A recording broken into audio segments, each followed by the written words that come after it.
Bonjour à tous et bienvenue sur Développement Facile. Donc encore un nouveau cours dédié au fabuleux framework de Google AngularJS. Dans le cours précédent, vous avez commencé à découvrir et à utiliser surtout les bases d'AngularJS. Là, vous allez aller plus en avant en continuant. C'est la deuxième partie du cours dédié aux bases AngularJS, comment l'utiliser dans des exemples vraiment très pratiques. Donc là, vous allez découvrir le système de scope AngularJS. En fait, vous avez un système de scope, donc plusieurs scopes, plusieurs niveaux de ZIS, de scope, vous l'appelez comme vous voulez. Et donc, ça vous permet de gérer les données, de modifier les données de votre modèle et accessoirement de modifier l'affichage de votre vue. Donc, les scopes, ça expose les données aux vues en fait. Donc, le scope est passé en paramètres de chaque contrôleur et vous pouvez ensuite gérer les propriétés ou les fonctions qui sont accessibles chez la vue grâce à ce paramètre scope. Donc, comme je vous l'ai dit, les scopes s'organisent suivant une structure hiérarchique et possèdent une relation d'héritage. Vous avez le scope parent et des scopes enfants. Voilà, juste en dessous. Bien évidemment, du scope enfant, vous pouvez remonter au scope parent si vous avez besoin de certaines données. Et les scopes enfants héritent des propriétés des scopes parents. C'est normal, c'est de l'héritage. Donc, si vous ne connaissez pas l'héritage, il y a des cours consacrés à la notion d'héritage sur Développement Facile. Donc, il y aura un lien juste en dessous de cette vidéo vers un cours dédié à l'héritage, pas de souci. Donc, chaque application Angular a un scope global, le root scope, donc c'est le root, là, il est là. Et ensuite, vous avez les scopes enfants. Donc, le root scope est déclaré au niveau de l'attribut ng-app. Comme je vous l'ai dit, tous les scopes enfants ont accès au root scope. Donc, c'est ce que vous allez voir à travers un exemple de code source. Donc, comme je vous l'ai dit, pour chaque contrôleur, AngularJS, il va créer un scope. Et chaque scope a évidemment accès au scope parent. Ce qui fait que vu que vous accédez au scope parent, vous pouvez bien évidemment accéder aux propriétés et aux fonctions de ces scopes dans les vues concernées. Donc voici un exemple d'utilisation d'un contrôleur avec un scope. Donc ça vous permet de modifier les données, le classique, l'exemple de code source. Vous l'avez un petit peu vu dans le dernier cours, donc je vais aller assez vite sur cette partie. Donc, vous avez la notion d'héritage, c'est-à-dire vous avez title, donc dans le code source title qui est au niveau de ng app application et ng controller title.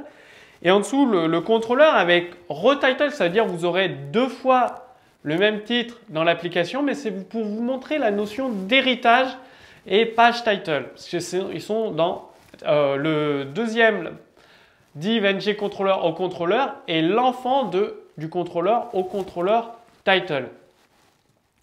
Donc, la propriété $parent d'un scope permet d'accéder au scope parent. C'est-à-dire, vous utilisez $parent ici dans votre au contrôleur pour accéder au contrôleur title principal. Voilà, vous avez l'exemple de code source qui s'affiche, $scope.$parent.title, ça va vous permettre d'accéder donc du scope enfant, de remonter au scope parent et de modifier dans les données le titre directement. Donc vous avez les notions de binding dans AngularJS qui sont très importantes. Ça permet, s'il y a une donnée qui est modifiée dans le modèle, de mettre à jour la vue. Et inversement, s'il y a une donnée dans la vue qui est mise à jour par l'utilisateur, de mettre à jour le modèle, les données, tout simplement. Donc la notion de binding, ça permet de synchroniser une donnée du modèle et l'affichage de cette donnée. D'un côté le modèle, d'un autre côté la vue. Avec le binding, ça permet de synchroniser les deux qui correspondent. Donc non, la vue ne gère pas les données, ne stocke pas les données. C'est bien le modèle. Par contre, il faut qu'elle communique une vue et le modèle. Donc il y a trois types de binding gérés par AngularJS. Dans le dernier cours, ou juste celui d'avant, vous avez vu la notion de binding one way. C'est-à-dire que lorsque le modèle est mis à jour, la vue est automatiquement mise à jour. Ça ne fonctionne pas dans l'autre sens, dans un seul sens. Modèle vers la vue. Le binding two ways, vous avez pareil, modèle est mis à jour, la vue est mise à jour, mais inversement, lorsque l'utilisateur modifie une valeur d'un formulaire HTML, donc dans la vue par exemple, le modèle est mis à jour, donc ça communique dans les deux sens, entre la vue et le modèle. Et vous avez le modèle one time, c'est-à-dire que vous avez une donnée dans le modèle, dans la vue. Hop, le modèle est mis à jour, la vue est mise à jour, mais ça communique qu'une seule fois. Vous pouvez désactiver la relation de binding, c'est-à-dire si vous modifiez le modèle, la vue ne sera pas remise à jour. Donc ça peut être très pratique. Ces trois principes de binding, ça répond à la majorité de ce que vous pourriez avoir besoin dans une application. Donc en fonction de la communication entre le modèle et vos vues que vous souhaitez, vous choisissez un certain type de binding. C'est aussi simple que ça. Donc, bon, vous l'avez vu dans les cours précédents, pour afficher la valeur d'une propriété du modèle dans la vue, vous utilisez la syntaxe double quote, le nom de votre propriété. C'est aussi simple que ça. Et dans la vue, quand AngularJS va interpréter le code HTML, il va voir ce marqueur et il va le remplacer par la valeur du modèle, tout simplement. Ensuite, vous avez l'attribut ng-bind qui permet aussi d'afficher une donnée en renseignant le nom de la propriété du modèle à afficher comme valeur de l'attribut. Donc, c'est-à-dire à l'affichage. En fait, si vous utilisez l'exemple double crochet value entre les balises P, il y a une passe qui est faite. Votre page HTML est affichée, mais dans un premier temps, moi c'est extrêmement rapide, l'utilisateur ne le verra pas, mais ça se passe comme ça. Votre page HTML est affichée. Dans un premier temps, il y a écrit double quote value. Et après, AngularJS refait une passe et met à jour les données. Alors que si vous utilisez l'attribut ng-bind value, la première passe, le paragraphe sera vide, ça n'apparaîtra pas. Et quand Angular va refaire une passe, il va faire apparaître votre balise. Donc, ça évite d'avoir dans des applications complexes un moment où l'utilisateur il voit des values user.nom, .développement facile, .site, des choses bizarres. D'utiliser ng-bind-attribut, comme ça l'utilisateur il voit, vous pouvez mettre chargement en cours. Dès que c'est fini, tac, vous faites afficher votre interface web. Donc bon, c'est ce que je viens de vous dire, je viens de vous expliquer le fonctionnement, tout simplement. Voilà. Donc je vous laisserai lire tout le texte, c'est ce que je viens tout juste de vous expliquer. Donc, les deux syntaxes permettent de faire du binding one way. Les deux syntaxes que vous avez eues, soit en mettant la propriété directement entre des balises, soit en utilisant l'attribut ng-bind. Donc, si une modification est effectuée par le contrôleur sur le modèle, cette modification est automatiquement répercutée sur la vue. Binding one way.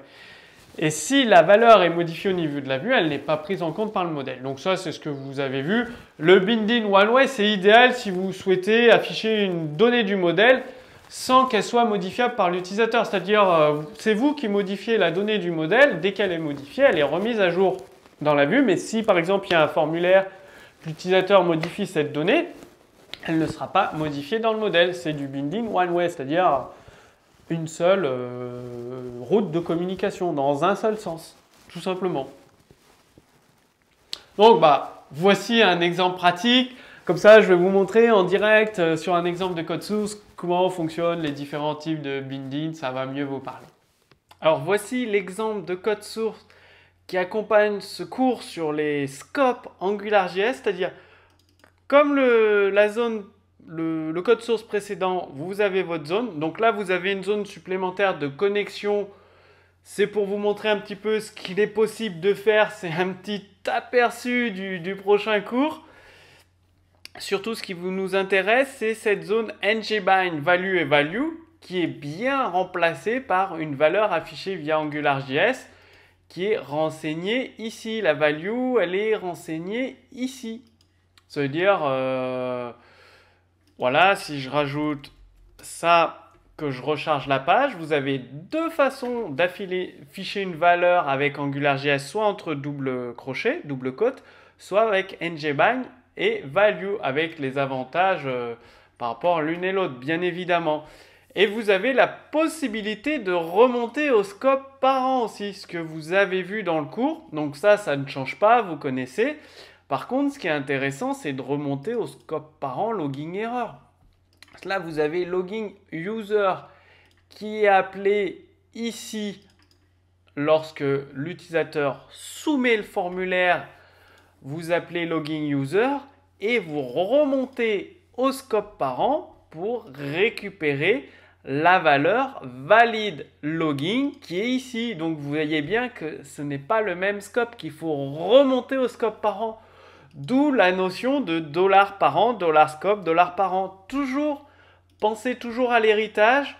Vous êtes ici login user, donc dans ce contrôleur, login controller ici, et vous avez accès à ces variables-là. Par contre, vous voulez modifier login valide, donc vous remontez d'un cran, pareil pour login erreur, et c'est exactement ce qui se passe.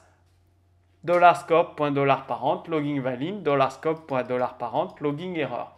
Bon, ça ne change pas, vous avez l'habitude, vous l'avez vu dans le cours précédent, création du module AngularJS, création des contrôleurs, on crée les contrôleurs ngController.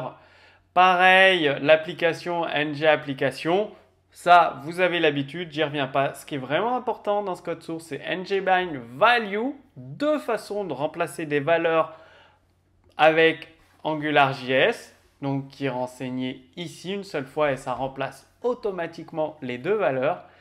Et le fait d'accéder aux parents pour afficher ou non la bonne propriété. Donc par exemple, je vais effectuer l'affichage de login error volontairement. Donc ça va passer par ce code sur le submit, ici, identifiant mot de passe oublié.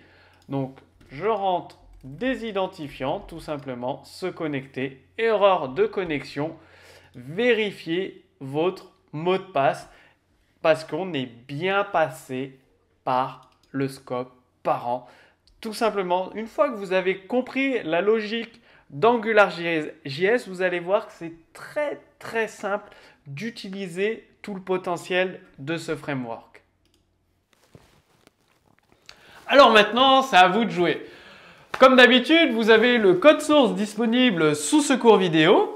Et donc vous pouvez le télécharger, les commenter, le réutiliser dans vos applications. Si vous avez des questions, posez-les directement sous ce cours vidéo. L'équipe Développement Facile vous répondra avec tout en détail pour que vous puissiez comprendre le principe de fonctionnement. Et si vous voulez recevoir tous les cours, il suffit de renseigner le formulaire juste en dessous de cette vidéo avec votre prénom, votre adresse mail. Vous recevrez des cours sur le framework Phaser, sur AngularJS, tout ce qui est nécessaire pour créer des applications performantes. Et si vous voulez mais vraiment aller au niveau supérieur, découvrir la création avancée, des stratégies très très avancées dans la création d'applications performantes, donc cliquez simplement sur le lien, l'image là juste au-dessus de moi. Vous serez redirigé dans une deuxième vidéo où je vous explique tout. Par exemple, comment créer des architectures d'applications solides. Comment développer des web app en codant une seule fois et en déployant sur toutes les plateformes, que ce soit des smartphones Apple ou Android, des tablettes Apple ou Android ou sur le web. Donc, vous allez découvrir les frameworks, les stratégies de développement qui permettent ça. Et en plus, cerise sur le gâteau, l'équipe Développement Facile sera au petit soin avec vous. C'est-à-dire, si vous avez un exemple de cours, de code source et une fonctionnalité que vous souhaitez implémenter et que vous n'y arrivez pas, il suffira de joindre votre code source. L'équipe Développement Facile regardera, vous corrigera votre code source et vous le renverra avec des explications supplémentaires pour que vous soyez autonome. Donc, les experts Développement Facile vous accompagnent dans votre apprentissage de la méthode Développement Facile. Donc, tout est expliqué dans la deuxième vidéo. Cliquez simplement sur le lien, sur l'image juste au-dessus de moi. On se retrouve tout de suite dans la deuxième vidéo. À tout de suite!